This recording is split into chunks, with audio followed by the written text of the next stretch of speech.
Well, now, after the Indian Medical Association complained to the government about the incessant attacks on medical professionals, now the Modi government has taken serious note of it. The centre has come up with a stringent ordinance to punish those found guilty of attacking healthcare professionals.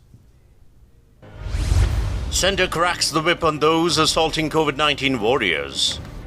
Acting swiftly on the Indian Medical Association's protest against the repeated attacks and harassment of doctors, nurses and other medical staff, the central government has brought in an ordinance to curb such acts. An ordinance is a law made by the government when the parliament is not in session and needs the president's nod. It remains in force for 6 months and needs to be passed by both houses of parliament for it to become a law once the parliament reconvenes. If the parliament doesn't pass it, the ordinance lapses after 6 months. आरोग्य कर्मियों के खिलाफ कोई हिंसा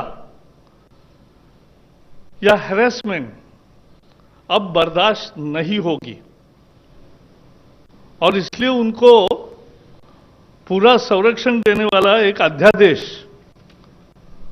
आज लागू करने का फैसला हुआ है और राष्ट्रपति जी के हस्ताक्षर के बाद वो तत्काल प्रभाव से लागू होगा. Amendments have been made to the Epidemic Diseases Act 1897 by the Union Cabinet. Epidemic diseases act 1897 उस कानून के तहत उसमें बदलाव करके यह अध्यादेश लागू करने का निर्णय आज मंत्रिमंडल ने किया है. अब यह होगा कि इस तरह का अपराध ये कॉग्निजेबल भी होगा और नॉन बेलेबल होगा. 30 दिन में इसकी इन्वेस्टिगेशन पूरी होगी. सीनियर इंस्पेक्टर के लेवल पे ही इन्वेस्टिगेशन होगी और 1 साल में फैसला आएगा. Ordinance provides for justice in a year's time.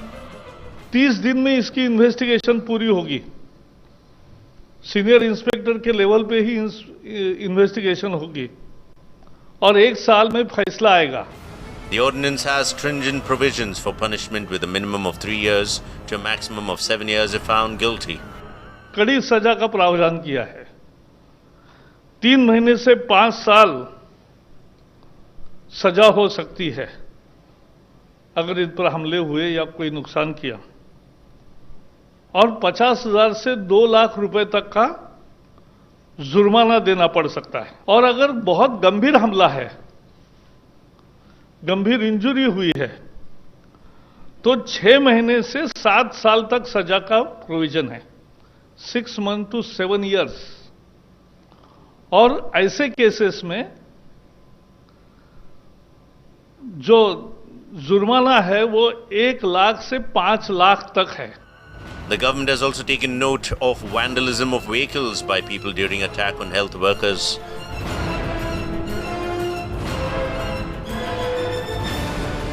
कि समझो उनकी गाड़ी का नुकसान हुआ, उनके क्लिनिक का नुकसान हुआ, तो जो भी उसकी कॉस्ट है मार्केट वैल्यू उसके 2 गुना जिसने हमला किया उनसे वसूला जाएगा. Prime Minister Narendra Modi tweeted that there should be no compromise on the safety of healthcare professionals.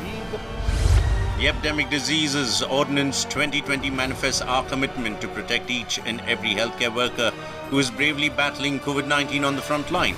It will ensure safety of our professionals. There can be no compromise on their safety. Earlier, Union Home Minister Amit Shah had appealed to the Indian Medical Association to call off their symbolic protest and candlelight vigil, after which the doctors' body relented.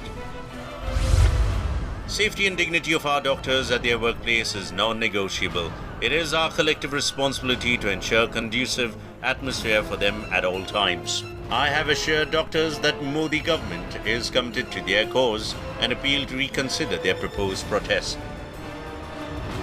The country has reported innumerable attacks on doctors, nurses, healthcare workers ever since the COVID-19 outbreak over suspicion that they may be carriers of the virus. There was a pressing need to address the ever-increasing attacks on these frontline warriors. A News 9 report.